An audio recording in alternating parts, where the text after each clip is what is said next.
Hey everyone, I'm Victor Frost, and this is Steven Universe, the show where we talk about the universe of Steven Universe. First things first, the news. Good news, everyone! Hulu has recently signed a deal with Turner Broadcasting, owners of Cartoon Network. What this basically means is that very soon we'll be able to watch many of our favorite Cartoon Network shows on Hulu for free. Because we've never been able to do this before. At all. Ever. Seriously though, this is a good step forward, so I can't give them too much crap, but it's kind of a case of, a little bit too late, but hey, A for effort.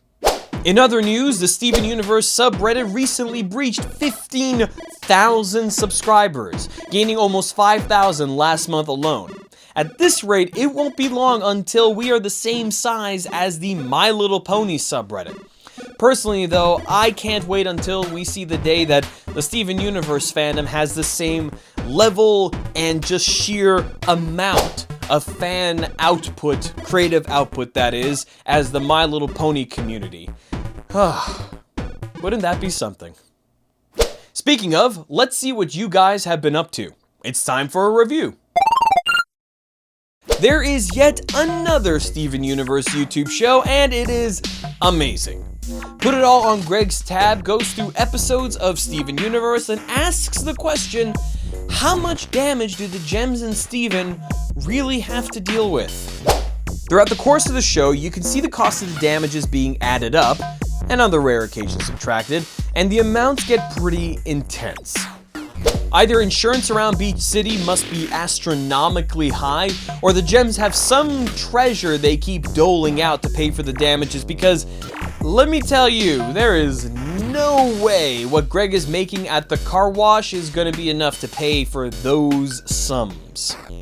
So, what's the verdict? I'm going to give this one a 5 out of 5 Stevens.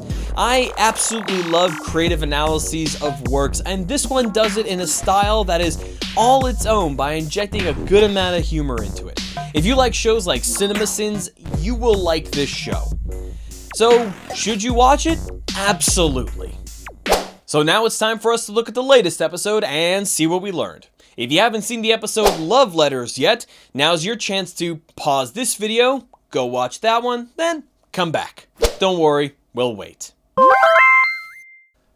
Oh, the passion! Oh, the pain! Let's see what this episode had to say about love.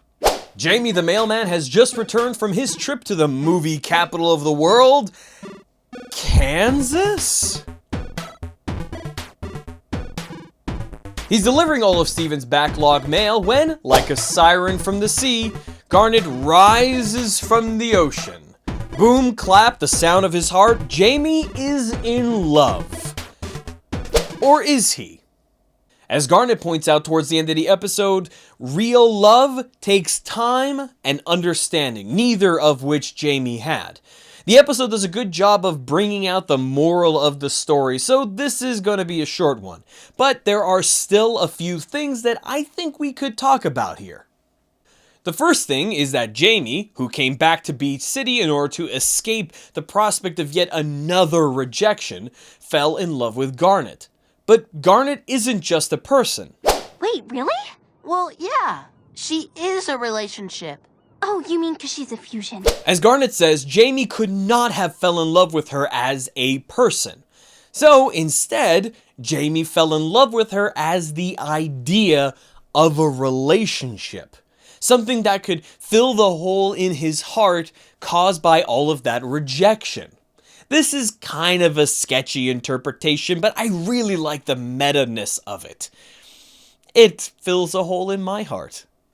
Number 2, my friend Erin, linked to her YouTube channel in the doobly-doo, brought up that this episode handles the idea of a friend zone really well. Expressing that a guy thinking that he deserves a girl just because he has an affection or an interest in her is stupid, while also not making Jamie look like a massive jerk.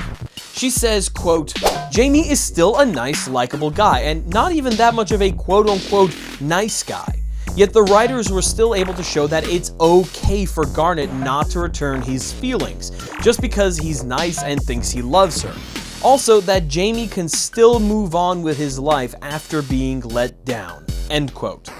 Now, personally, I think the whole concept of the friend zone is ridiculous and just needs to go away. But that's a whole different basket of bits. Lastly, Sadie's mom makes an appearance yet again. Turns out she's a postwoman, making her the 5th government employee we've seen thus far.